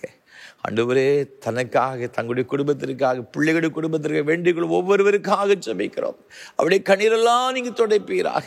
நிந்தனைகளை கர்த்தர் மாற்றுவீராக சுவாமி, மாற்றுவீராக. ஒரு அற்புதம் செய்யுங்கப்பா. பேறுகாலம் இருக்கிறமையான சகோதரிகளுக்காக ஜெபிக்கிறோம் ஐயா. ஆண்டவரே, கற்பத்திற்கு பூர்ணப்படி சுகப்பிரசவத்தை கொடுப்பீராக. உடைய பிள்ளைகளை ஆசீர்வதிங்க. அநேக சகோதரிகளுக்கு நல்ல பிரசவத்தை கொடுத்தீரே, கடந்த நாட்டில் அதற்காக நன்றி செலுத்துகிறோம் ஆண்டவரே, ஸ்தோத்திரம் செலுத்துகிறோம். தொடர்ந்து முது பிள்ளைகளை பலப்படுத்துங்க, பலப்படுத்துங்க. வியாதினால் கஷ்டப்படுகிற ஒவ்வொருவருக்காக ஜெபிக்கிறோம். என்னென்ன வியாதினால் கஷ்டப்பட்டு கொண்டிருக்கிறோம் ஒவ்வொருவருக்காக ஜெபிக்கிறோம். ஒவ்வொருவரையும் கர்த்தர் ஆசீர்வதிப்பீராக. எல்லாம் பலவீன கட்டுகள் உச்சந்தலை முதல் உள்ளங்கால் வரை இந்த பிள்ளைகளை பலவீனப்படுத்தி எல்லாம் பலவீன வல்லமைகள் இயேசுவின் நாமத்தில் அகன்று போகும்படி ஜெபிக்கிறோம். ஆரோக்கியம் உண்டாகட்டும் ஐயா. உடைய பிள்ளைகள் கையிட்டு செய்கிற எல்லா பிரயாசங்களையும் ஆசீர்வதியும். என்னென்ன தொழில்கள் வியாபாரங்கள் செய்கிறார்கள், என்னென்ன பணிகள் செய்கிறார்கள், எல்லாவற்றிலும் நிறைவான ஆசீர்வாதங்களை கொடுத்து கர்த்தர் நடத்தும்படியாய் நாங்கள் ஜெபிக்கிறோம் ஐயா. தொழில் நஷ்டத்தினால் வேதனைப்படுகிற பிள்ளைகளுக்கு ஜெபிக்கிறோம் ஐயா. அவர்களுக்கு ஒரு அற்புதத்தை கர்த்தர் செய்யும்படி ஜெபிக்கிறோம் சுவாமி. புதிதாக தொழிலை தொடங்கும்படியே பிரயாசப்படுகிற பிள்ளைகளுக்கு ஜெபிக்கிறோம். அதில் ஒரு விசேஷித்த ஆசீர்வாதங்களை ஆண்டவர் கட்டளையிடும்படியே ஜெபிக்கிறோம். என் தேவனால் கூடாத காரியம் ஒன்றுமில்லை. கர்த்தர் ஒரு அற்புதத்தை செய்யும்படி நாங்கள் ஜெபிக்கிறோம். ஒவ்வொருவரையும் ஆசீர்வதிங்க சுவாமி. ஆண்டவரே, இந்த ஆராதனை வேலை பங்கு பெற்றுக் கொடுக்கிற ஒவ்வொருவருக்காக ஜெபிக்கிறோம். எங்கிருந்தாலும் எந்த தேசத்தில் இருந்தாலும் கர்த்தருடைய ஆசீர்வாதம், கிருபை, சமாதானம் ஒரு பிள்ளைகளோடு, அவருடைய குடும்பத்தோடும் சந்ததிகளோடு கூட எப்பொழுது இருக்கும்படி நாங்கள் ஜெபிக்கிறோம் ஐயா. நீங்கள் அவ்வாறு ஆசீர்வதிக்கிற தயவுக்காய் ஸ்தோத்திரம். இந்த ஆராதனை வேலை ஒளிப்பதிவு செய்வதற்கு உதவி செய்த அருமையான குடும்பத்தின் பிள்ளைகளுக்காக, சென்னை சார்ந்த பேராசிரியர் குடும்பத்திற்காக கோடி ஸ்தோத்திரம். அந்த குடும்பத்தை கர்த்தர் ஆசீர்வதிப்பீராக. அருமையான அது சகோதரிக்கு நாங்கள் ஜெபிக்கிறோம். தன்னுடைய பிறந்த நாளை ஆண்டவரை காணும்படியாக நீ கிருபை செய்திருக்கிற உமக்கு ஸ்தோத்திரம் ஐயா. வருஷத்தை நன்மையினால் முடிசூட்டுகிற ஆண்டவர், இந்த புதிய வருஷம் நன்மையில் நிரப்பப்பட்ட ஒரு ஆண்டை காணப்பட உதவி செய்யுங்கப்பா. நீ உன் பிள்ளைகளையும் இஸ்ரவேலுக்கு நாங்கள் சமாதானத்தை காண்போம் என்று சொன்னேன். அந்த சந்ததிகளெல்லாம் கண்டு நன்றி செலுத்தும்படி பாக்கியத்தை கொடுப்பீராக. அன்பு சகோதரரையும் சகோதரி ஆண்டவர் ஆசீர்வதித்தவருடைய குடும்ப வாழ்வை ஆசீர்வாதமாக்கி கொடுக்கும்படி நாங்கள் ஜெபிக்கிறோம். நல்ல சுகத்தை, பலத்தை, தீர்க்காயுசு கொடுத்து வழிநடத்துவீராக. கொடுத்த அருமையான மகளுக்காக ஸ்தோத்திரம். ஆண்டவரே, உடைய மகளை ஆசீர்வதிங்க, உயர்த்துவீராக. எல்லா தடைகளும் மாறுவதாக. தேவ பிரசன்னமுடைய மகளோடு கூட இருக்கும்படி ஜெபிக்கிறோம். அதன் காலத்தில் எல்லாவற்றும் நேர்த்தியாய் செய்கிற ஆண்டவர் எல்லாவற்றையும் நேர்த்தியை செய்து கொடுப்பீராக. கிருபை சூழ்ந்து கொள்ளட்டும் ஐயா, கிருபை சூழ்ந்து கொள்ளட்டும் ஐயா. தகப்பனே, தன்னுடைய மகனுடைய நினைவாக இந்த காரியங்களை செய்து கொண்டு வருகிற அந்திருக்கிறீங்க சுவாமி. இந்த பிள்ளைகளுக்கு வேண்டிய எல்லா ஆறுதலையும் சமாதானத்தையும் மகிழ்ச்சியும் கொடுத்து கர்த்தர் நடத்துவீராக.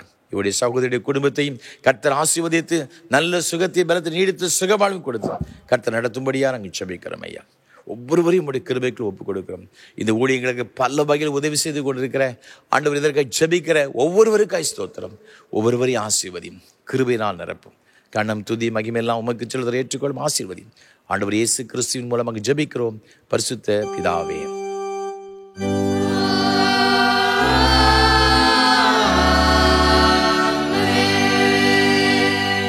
ஜெபம் பண்ண கடவோம்.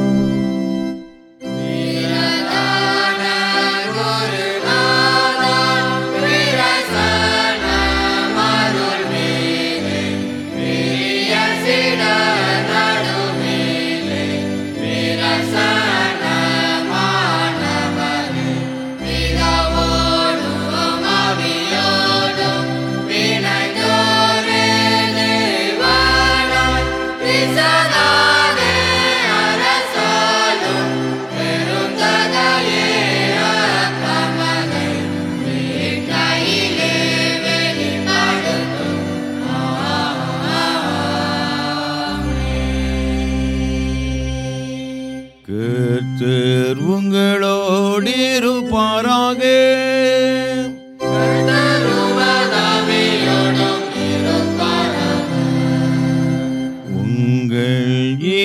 இதயத்தை உயர்த்திடுங்கள்.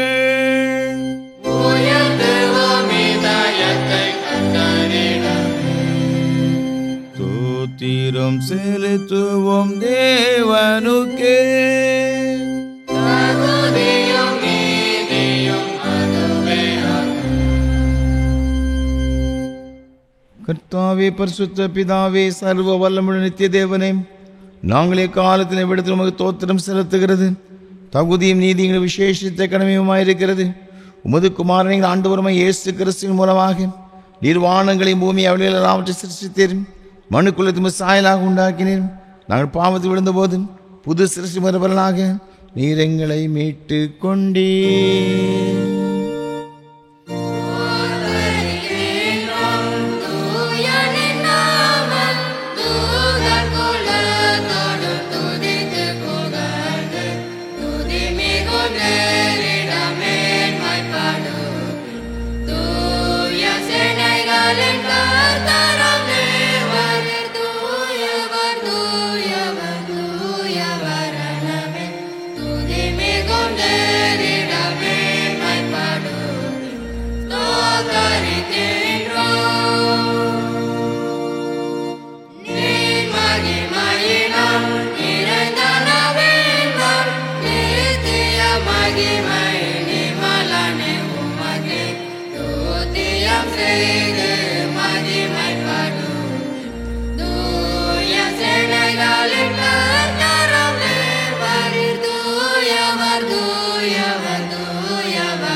பிதாவே, நீர் பரிசுத்த, நீர் தொத்தரிக்கப்பட்டவர். தேவரின் மனித உருக்கமாக அன்பு கூர்ந்து முதுவரே பேரான குமாரனாகிய இயேசு கிறிஸ்து எங்கள் தன்மையை தரித்துக் கொள்ளும் சிலுவையில் மரித்து எங்களை மீட்டுக் கொள்ளவர் தந்தனரே. அவர் சிலுவையில் ஒரே தரம் தம்மை ஏகபலியாக ஒப்புக் கொடுத்து சர்வலோகத்தின் பாவங்களை நிவர்த்தி செய்வதற்கு நிறைவும் பொருளும் பொதுமான பலியையும் காணிக்கும் பரிகாரம் செலுத்தும் அல்லாமல் தம் திறமையான மரணத்தை இன்றைக்கு நினைப்பூட்ட ஞாபகத்தை நியமித்து தாம் திரும்ப வரும்பளவும் நாங்கள் அதை அனுசரித்து வரும்படி தமது பரிசுத்த சுவிசேஷத்தில் கட்டிருக்கிறாரே. இயேசு தாம் காட்டி கொடுக்கப்பட்ட ராத்திரியிலே அப்பத்தை எடுத்து ஸ்தோத்திரம் பண்ணி அதை பிட்டு சீசலுக்கு கொடுத்து, எல்லாரும் வாங்கி புசியுங்கள், இது உங்களுக்கு கொடுக்கப்படுகிற என்னுடைய சரீரம். என்னை இந்த உருமுடி செல்கின்றார்.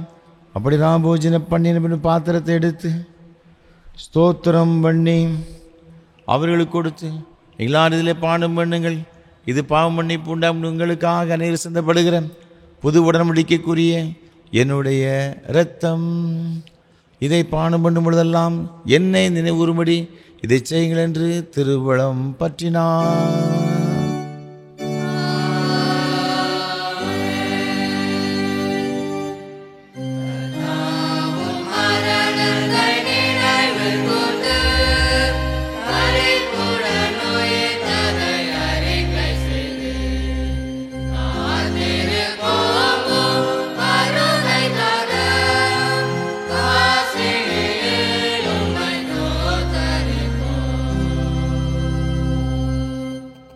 ஆதலால் பிதாவே, உமது குமாரனாகி எங்கள் ஆண்டவர் அருமையான பாடுகளையும் மரணத்தையும் மகிமையான உயிர்த்தெழுதலையும் பரமேறுதலை நினைவு கூர்ந்து உமது அடியார்களாகி நாங்களுடைய கட்டளின்படி அவர் வருகை எதிர்நோக்கிறவர்களாக செய்கிறோம்.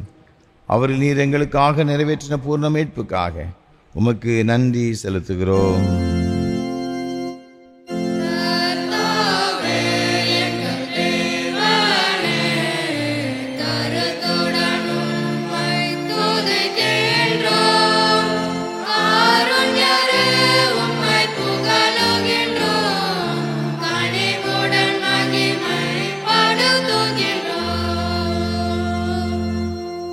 இரக்கமுள்ள கர்த்தாவே, நாங்கள் பிற்கிற அப்பம் கிறிஸ்துவனுடைய சரீரத்தின் ஐக்கியமாயும் நாங்கள் ஆசீர்வதிக்கிற பாத்திரம் கிறிஸ்துவ இரத்தத்தின் ஐக்கியமாக இருக்கும்படி எங்களையும் நீரே தந்த இந்த அப்பத்தையும் திராட்சை ரசத்தையும் முது பரிசுத்த ஆவியினால் பரிசுத்தப்படுத்த வேண்டும் என்று மிகுந்த தாழ்மையோடு பிரார்த்திக்கிறோம். நாங்கள் எல்லாரும் எங்கள் ஆண்டவராகி கிறிஸ்துவில் கூட்டி இணைக்கப்பட்டவர்களாகி விசுவாசத்தில் ஒருமைப்படவும் தலையாகி அவர்களுக்குள் எல்லாவற்றிலையும் வளரவும் கிருபை செய்யும். அவரோடும் பரிசுத்த ஆவியோடும் ஐக்கியமாக இருக்கிற சர்வ வல்லமையுள்ள பிதாவாகி உமக்கு அவர் மூலமாய் சகல கன மகிமையும் என்றென்றைக்கு உண்டாவதாக.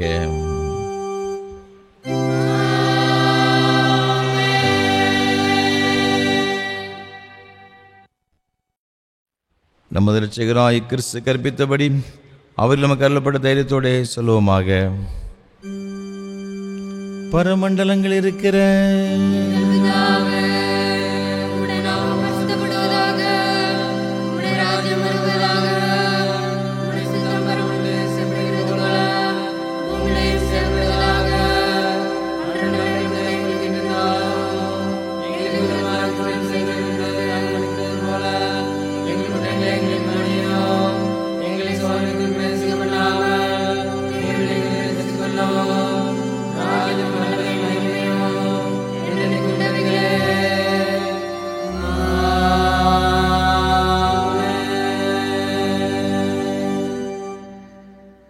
ஆண்டோடி திருச்சமூகத்தில் சேருவதற்கு நம்ம இவ்வளவு பேரும் தகுதி இல்லை என்று உணர்ந்தவர்களாக கர்த்தரே நம்மை தகுதிப்படுத்தி பரிசுத்தமாக்கும்படியாக கர்த்தருடைய திருப்பதியில் சேரும்படியான பாக்கியத்தை தேவன் நமக்கு தரும்படியாக நாம் யாவரும் சேர்ந்து தாழ்மையின் விண்ணப்பத்தை ஏறெடுப்போம்.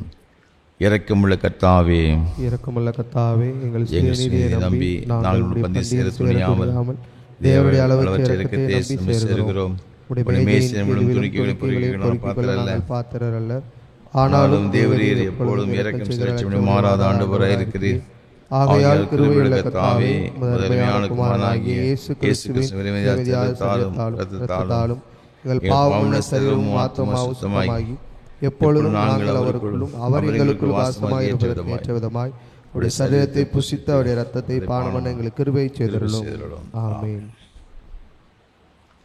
நாம் பிற்கிற அப்பம் கிறிஸ்துவின் சரீரத்தின் ஐக்கியமாக இருக்கிறது அல்லவா?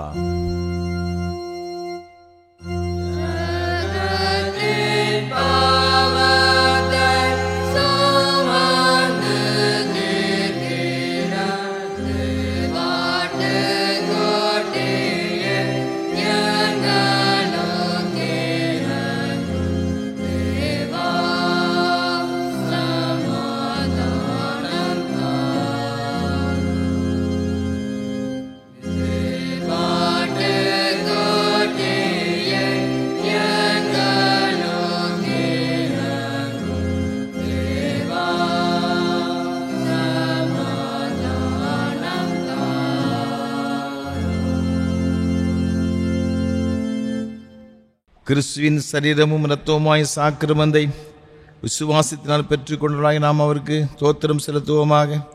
யாவரும் சேர்ந்து சொல்லுவோம். சர்வ வல்லமுள்ள கடவுளே, சர்வ வல்லமுள்ள கடவுளே, பரமபிதாவே, குமாரனும் எங்கள் ஆண்டவருமாகிய இயேசு கிறிஸ்துவுக்குள் எங்களை உமது பிள்ளைகளாக ஏற்றுக்கொண்டு அவருடைய விலைமதியாத திருச்சரீரமும் இரத்தமுமாகிய ஞான ஆதாரத்தால் எங்களை திருப்தியாக்குகிறீர். எங்கள் பாவங்களை மன்னித்து என்றுமுள்ள வாழ்வை எங்களுக்கு வாக்கு பண்ணியிருக்கிறீர். அளவிடப்படாத நன்மைகளுக்காக உம்மை ஸ்தோத்திரிக்கிறோம். சரீரமும் ஆத்துமாவுமாய் எங்களை தூய உயிருள்ள பலியாக உமக்கு படைக்கிறோம். இதுவே நாங்கள் செய்யும் உள்ளார்ந்த வழிபாடு. நாங்கள் இந்த உலகத்தின் போக்கின்படி ஒழுகாமல் கடவுளின் திருவுளம் எது என தேர்ந்தெடுக்க எங்கள் உள்ளம் புதுப்பிக்கப்பட்டு மாற்றமடைய அருள் புரிவீராக. கடைசியில் நாங்கள் உமது இறைமக்கள் அனைவரோடும் உமது அரசின் மகிழ்ச்சியை பெறத்தக்கதாக இவ்வுலகில் உமக்கு கீழ்ப்படிந்து நடக்க எங்களுக்கு அருள் புரியும். உம்மோடும் தூய ஆவியானவரோடும் ஒரே கடவுளாய் என்று வீற்றிருந்து ஆளுகை செய்யும் ஆண்டவர் இயேசு கிறிஸ்துவின் மூலமாய் வேண்டிக் கொள்கிறோம்.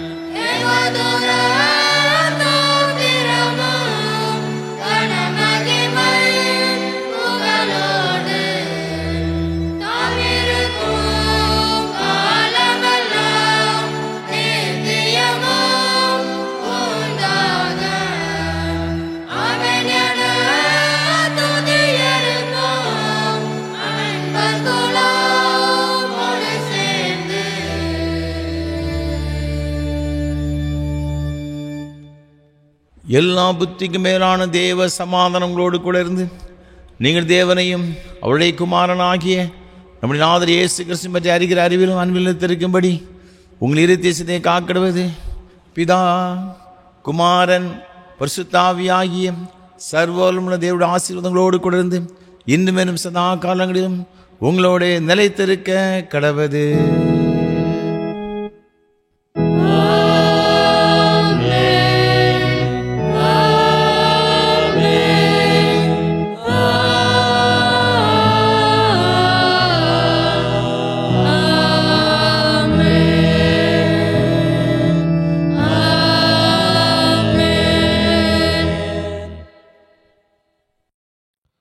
நிறைவு கீதமாக பாமாலை 289 பாடவும். தாழ்விலிருந்து கூப்பிடும் என் சத்தம் கேட்டன்பாக. பாமாலை 289 பாடவும்.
கிருபை நிறைந்த ஆண்டவரே, இது மகிமையான திருவிருந்து ஆராதனைக்காக உமக்கு ஸ்தோத்திரம். இந்த ஆராதனையில் பங்கு பெற்றிருக்கின்ற உமது பிள்ளைகள் ஒவ்வொருவரையும் உடைய கரத்தில் கொடுக்கிறோம். என்னென்ன தேவைகளோடு எதிர்பார்ப்புகளோடு வந்திருந்தார்களோ ஒன்று கூட குறைவில்லாமல் எல்லாவற்றையும் நிறைவை பெற்று அனுபவிக்க ஆண்டவர் அனுகிரகம் செய்வீராக. உம்முடைய மகிழ்ச்சியினாலும் கிருபையினாலும் சந்தோஷத்தினாலும் ஒவ்வொரு நாள் நிரப்பி ஆசீர்வதியும். இரட்சகர் இயேசு கிறிஸ்துவின் மூலமாக ஜெபிக்கிறோம் பரிசுத்த பிதாவே. கர்த்தர்களோடு இருப்பாராக. தேவ சமாதானத்தோടെ சென்று வாருங்கள்.